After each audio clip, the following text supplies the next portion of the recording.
কেমন আছো সবাই? আশা করি ভালো আছো। আর ভালো থাকবারই কথা। কারণ আমাদের প্রতিবেশী রাজ্য ঝাড়খণ্ড একটি খুশির খবর নিয়ে এসেছে। ঝাড়খণ্ড টেট। এই ঝাড়খণ্ড টেটের ফর্ম 2 বছর আগেও বেরিয়েছিল, কিন্তু সেই সময় সিলেবাসটি একটু অন্যরকম ছিল। তাই সেটি সরকার নিজেদের মতো করে পাল্টে নতুন রূপ দিয়ে আবার ঝাড়খণ্ড টেট বের করেছে। এই মুহূর্তে যেটা বিজ্ঞপ্তি এসেছে, ঝাড়খণ্ড টেটের সিলেবাস যেটা এসেছে, তার সিলেবাস অনেকটা সিটেট সিলেবাসের মতো, এবং সিটেট পরিকাঠামোই পরীক্ষা নেবে। যেমন সিটেটে দুটো ভাষা থাকে, ঝাড়খণ্ড টেটেও দুটো ভাষা আমরা পছন্দ করতে পারবো। কিন্তু একটু তফাৎ রয়েছে। কি তফাৎ? মানে আমরা যেমন বাঙালি, বাংলা ভাষা আমরা পছন্দ করব। ঝাড়খণ্ড টেটে বাংলা ভাষাটাকে শুধু সেকেন্ড ল্যাঙ্গুয়েজ হিসেবেই ব্যবহার করতে পারবো, ফার্স্ট ল্যাঙ্গুয়েজ হিসেবে আমরা ব্যবহার করতে পারবো না। সিটেটে কিন্তু যে কোনো জায়গায় করতে পারতাম। এইটুকু তফাৎ। আরেকটু তফাৎ আছে। সিটেটে যেমন বিস্তারিত এই দুটো ভাষার সিলেবাস দেওয়া নেই, কিন্তু ঝাড়খণ্ডে দুটো ভাষার বিস্তারিত সিলেবাস কিন্তু প্রকাশ করেছে। তাই আমি এই দুটো ভাষার সিলেবাস আমি সবার সামনে তুলে ধরছি। আবার মনে করিয়ে দিই, আমরা যারা বাঙালি এবং সংস্কৃতের ছাত্রছাত্রী, অবশ্যই আমরা এই দুটো ভাষাকেই পছন্দ করতে চাইবো প্রথমে। তাহলে মাথায় রাখতে হবে, বাংলা কিন্তু ফার্স্ট ল্যাঙ্গুয়েজ হবে না। ফার্স্ট ল্যাঙ্গুয়েজ করতে হবে সংস্কৃত, আর সেকেন্ড ল্যাঙ্গুয়েজ করতে হবে বাংলাকে। তাই প্রথমেই আমি সংস্কৃতের সিলেবাসটি তুলে ধরবো। ঠিক আছে? দেখো, তার আগে একবার নম্বর বিভাজনটা বলে দিই। মোট 150 নম্বরের প্রশ্ন হবে। 150-র মধ্যে প্রথম ভাষা থেকে থাকবে 30 নম্বরের প্রশ্ন, দ্বিতীয় ভাষা থেকে থাকবে 30 নম্বরের প্রশ্ন, শিশু মনস্তত্ত্ব থেকে থাকবে 30 নম্বরের প্রশ্ন, মানে 30টি কোশ্চেন। আর সামাজিক বিজ্ঞান থেকে থাকবে 60 নম্বরের প্রশ্ন। এই টোটাল 150 প্রশ্ন থাকবে। আর 150-র মধ্যে আমাদের 90 পেতে হবে। ঠিক আছে? তাহলে প্রথমেই আমরা সংস্কৃত সিলেবাসটা একবার দেখে নিচ্ছি। সংস্কৃত সিলেবাস উচ্চ প্রাথমিক স্তরের জন্য, ষষ্ঠ থেকে অষ্টম শ্রেণী। প্রথমেই দেখো, অপঠিত গদ্যাংশ থাকবে। যেমন সিটেটে থাকে একটা আনসিন, সেরকম একটা আনসিন থাকবে। তারপরে ব্যাকরণ। ব্যাকরণে কি কি রয়েছে? বর্ণ, সন্ধি, সমাস, কারক, উপপদ বিভক্তি, লিঙ্গ, বিভক্তি, উপসর্গ, অব্যয়, বাচ্য এবং অশুদ্ধি সংশোধন। প্রত্যয় রয়েছে সিলেবাসে। প্রত্যয় 3টি রয়েছে: কৃদন্ত প্রত্যয়, তদ্ধিত প্রত্যয় এবং স্ত্রী প্রত্যয়। কৃদন্ত প্রত্যয় কোনগুলো রয়েছে সিলেবাসে দেখে নেব। তুমুন, তুয়া, ল্যপ, তব্যত, অনিয়র, সত্রি, সানজ, তুয়া, তবতু, ইয়ত, ঞত। তদ্ধিত প্রত্যয় কি কি রয়েছে? তদ্ধিত প্রত্যয় রয়েছে মতুপ, নেনি, ঠগ, তোয়া, তোয়াল। স্ত্রী প্রত্যয় দুটো রয়েছে, কি কি?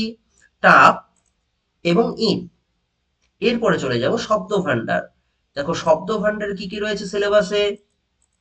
পর্যায়বাচী শব্দ মানে সমার্থক শব্দ, বিলোম পদ মানে বিপরীত, বিশেষ্য বিশেষণ, সময়বাচক শব্দ, সংখ্যাবাচক শব্দ। মানে ঘড়ির সময়, এটা সংস্কৃতে জিজ্ঞেস করতে পারে। আবার সংখ্যা, যেমন 50-কে সংস্কৃতে কি বলে, 90-কে সংস্কৃতে কি বলে, 80-কে সংস্কৃতে কি বলে, ইত্যাদি প্রশ্ন জানতে চাইতে পারে। এরপরে দেখবো আমরা শব্দরূপ। কি কি শব্দরূপ রয়েছে সিলেবাসে? অকারান্ত শব্দ বালকবধ, অকারান্ত নপুংসক ফলবৎ, আর বালকবধ পুংলিঙ্গ। তারপরে আকারান্ত স্ত্রীলিঙ্গ লতাবৎ, হ্রস্বইকারান্ত পুংলিঙ্গ মুনিবৎ, দীর্ঘইকারান্ত স্ত্রীলিঙ্গ নদীবৎ, উকারান্ত পুংলিঙ্গ সাধুবৎ, ঋকারান্ত পুংলিঙ্গ পিতৃবৎ, ঋকারান্ত স্ত্রীলিঙ্গ মাতৃবৎ এবং ইকারান্ত নপুংসক বাড়িবৎ। এই শব্দগুলো কিন্তু আমাদের সিলেবাসে রয়েছে। এরপরে দেখবো সর্বনাম শব্দ। সর্বনাম শব্দ কি কি রয়েছে? অসমত, যুষ্মৎ। তারপরে রয়েছে এতৎ, তৎ, ইদম, কিম, সর্ব। এই কয়েকটি এতৎ, তৎ, ইদম, কিম, সর্ব 3টি লিঙ্গেই আমাদের পড়তে হবে। তারপরে হলন্ত শব্দ কি কি পড়তে হবে? রাজন, আত্মন, বিদ্বাস আর গচ্ছদ। এই হলন্ত শব্দগুলো কিন্তু সিলেবাসে রয়েছে। এরপরে দেখবো ধাতুরূপ। ধাতুরূপ কি কি রয়েছে দেখো,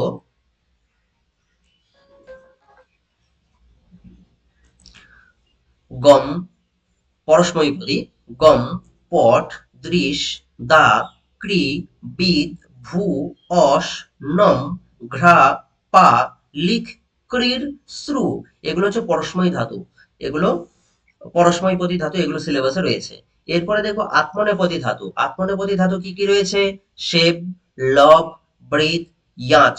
এইবারে কথা হচ্ছে এই ধাতুরূপগুলোর কয়টা লকার আমরা পড়বো। লকার তো 10টি, কয়টি লকার সিলেবাসে রয়েছে? লট, লং, রিট, লোট এবং বিধিলিং, এই 5টি লকার সিলেবাসে রয়েছে। ঠিক আছে, বোঝা গেল ব্যাকরণের পার্টটি। এইবারে দেখবো আমরা সাহিত্যের ইতিহাস। সাহিত্যের ইতিহাস কি কি রয়েছে? দেখো বৈদিক সাহিত্যের ইতিহাস। বৈদিক সাহিত্যের ইতিহাসে ঋগ্বেদ, সামবেদ, যজুর্বেদ, অথর্ববেদ, পুরাণ এবং উপনিষদের সাধারণ জ্ঞান, মানে এইগুলো থেকে সাধারণ জ্ঞানের প্রশ্ন আসবে, মানে সামান্য পরিচয়। এরপরে দেখব লৌকিক সাহিত্য। লৌকিক সাহিত্য কি কি রয়েছে? রামায়ণ, মহাভারত, শ্রীমদ্ ভগবদ গীতা, কাদম্বরী, মৃচ্ছকটিকম, শিবরাজ বিজয়ম, চম্পু কাব্য, নলচম্পু। চম্পু কাব্যের মধ্যে একটাই রয়েছে সিলেবাসে, নলচম্পু, মেঘদূতম, কুমার সম্ভবম, অভিজ্ঞান শকুন্তলম এবং উত্তর রামচরিতম। এর সাধারণ পরিচয়, মানে এই যে গ্রন্থগুলো আমি বললাম, এই গ্রন্থগুলো কে লিখেছেন, কয়টি অঙ্ক রয়েছে, কয়টি স্বর্গ রয়েছে, কোন রস রয়েছে, ইত্যাদি প্রশ্ন এখান থেকে আসতে পারে। তারপরে দেখব সংস্কৃত গ্রন্থ এবং রচনাকারদের সাধারণ পরিচয়, মানে কোন মহাকবি কোন গ্রন্থ লিখেছেন, আবার কোন গ্রন্থ কোন মহাকবি লিখেছেন, ইত্যাদি ঘুরিয়ে পেঁচিয়ে প্রশ্ন এখান থেকে আসতে পারে। তবে সাধারণ মানের প্রশ্ন আসবে, জটিল প্রশ্ন আসবে না। এরপরে দেখো 5 নম্বরে রয়েছে ছন্দের সাধারণ পরিচয়। ছন্দের সাধারণ পরিচয় কেমন? যেমন ইন্দ্র বজ্রা ছন্দ। ইন্দ্র বজ্রা ছন্দ কয়টি লক্ষণ, অক্ষর সংখ্যা কয়টি, লক্ষণ কি আছে, ইত্যাদি প্রশ্ন এখান থেকে আসতে পারে। ঠিক আছে, তারপরে দেখবো 6 নম্বরে বর্ণের উচ্চারণ স্থান এবং প্রকার। বর্ণের উচ্চারণ স্থান জানতে হবে এবং কয় প্রকার ইত্যাদি জাতীয় প্রশ্ন আসতে পারে। এরপরে 7, 8, 9 এই 3টে টপিক হচ্ছে পেডাগজি। এই পেডাগজি টাইপের প্রশ্ন কি কি আসবে এখান থেকে? ভাষা কৌশল এবং দৈনিক জীবনের অভিব্যক্তি, সংস্কৃত শিখন পদ্ধতি, প্রত্যক্ষ বিধি, অনুমান বিধি, অনুবাদ বিধি এবং ব্যাকরণ বিধি। এবং সব শেষে রয়েছে রাষ্ট্রীয় শিক্ষানীতি 2020 এর প্রেক্ষিতে বিধান। এই হচ্ছে সংস্কৃত সিলেবাস। এটাকে আমরা প্রথম ভাষা হিসেবে পছন্দ করতে পারি। তারপরে দেখব যেটাকে আমরা একমাত্র দ্বিতীয় ভাষা হিসেবেই সিলেক্ট করতে পারবো, বাংলা। এই বাংলা সিলেবাসটা আমরা দেখে নেব।